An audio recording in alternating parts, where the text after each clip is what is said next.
There's a bone in your wrist that broke when you were 7 years old, maybe so small you barely cried, and it never forgot. Your skeleton isn't just a structure holding you upright, it's a document, a biological archive. Every fall, every illness, every year of starvation or abundance, every time you were under stress for months on end, your bones recorded it, silently, without your permission, and scientists can read it, all of it. Most of us think of bones as dead scaffolding, calcium sticks that hold our flesh up. But bone is living tissue. Right now, your skeleton is dismantling and rebuilding itself. Cells called osteoclasts dissolve old bone, and osteoblasts lay down new bone in its place. Every 10 years, you have almost entirely new bone. Almost. Because not everything gets erased in that renovation. Bone doesn't rebuild clean. It rebuilds in response to stress. Wherever your body was under load, whether from running, from labor, from years of carrying weight, the bone thickens. The architecture shifts. The record persists inside the new material.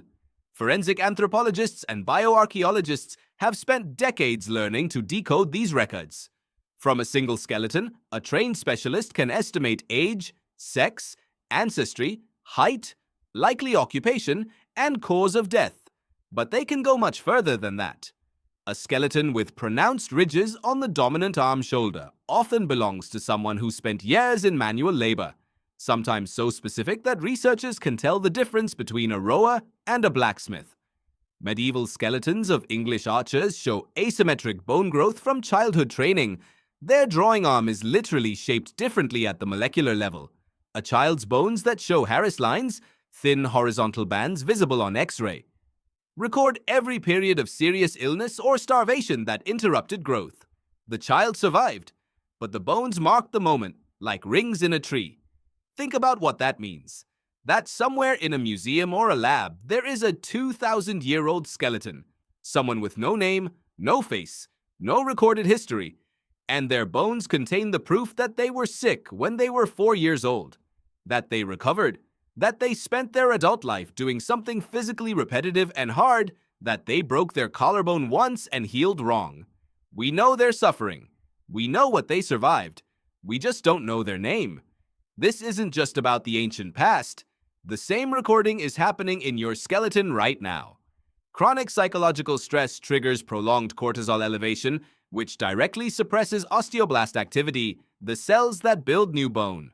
Long-term stress literally slows the reconstruction of your skeleton and reduces bone density. Your anxiety isn't just in your head, it's in your femur. Bone isotopes tell an even stranger story.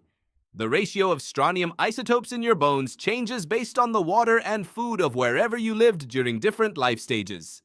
Researchers used this to discover that Ötzi the Iceman, the Neolithic man found frozen in the Alps, had moved away from his birth valley at some point in his life and then returned. His bones held a travel record he never wrote down. Here's what I find genuinely unsettling about all of this. We think of memory as something that lives in the brain.